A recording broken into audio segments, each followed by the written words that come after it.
বাংলাদেশ বরাবরই পাকিস্তানের পক্ষ নিয়ে কথা বলে, যেহেতু ওখানে শেখ হাসিনা সরকার ছিল।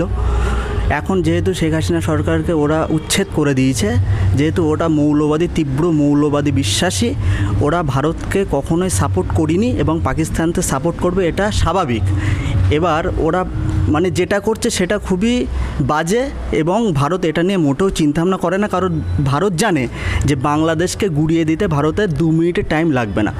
আর ভারতের বাংলাদেশের ওপরে সামরিক অভিযানের দরকার হবে না। ভারত যদি চায় তাহলে সামান্য জল ছেড়ে দিলে বাংলাদেশ কী করবে সেটা ওরা নিজেও জানে না। সুতরাং ভারত ওদের নিয়ে মোটেও চিন্তিত নয়।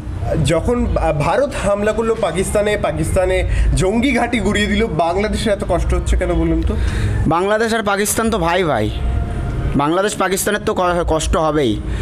গতকাল যেই মিডিয়াতে যেই ভিডিওগুলো, মানে পাকিস্তানে যখন সিন্দুর অপারেশন হয়েছে, জানো পাকিস্তানের এতটাই পরিমাণে ফাটছে, ঠিক আছে। এবং প্রত্যেকটা যারা এরা বলছে হ্যাঁ আমি পাকিস্তানকে অবশ্যই সাপোর্ট করব, কারণ কি পাকিস্তান মুসলিম কান্ট্রি, ঠিক আছে।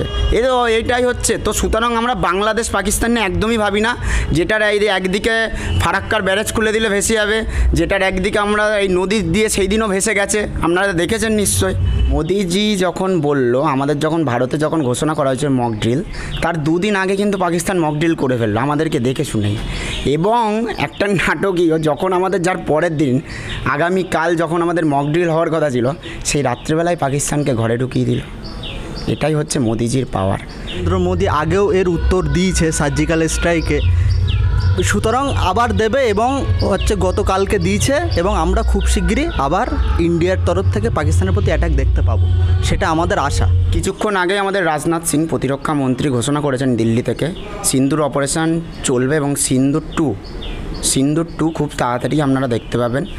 কিছুক্ষণ আগে বালাচিস্তানেও পাকিস্তানি সেনাবাহিনীদের 12 জন মারা গেছে ল্যান্ডমাইনে।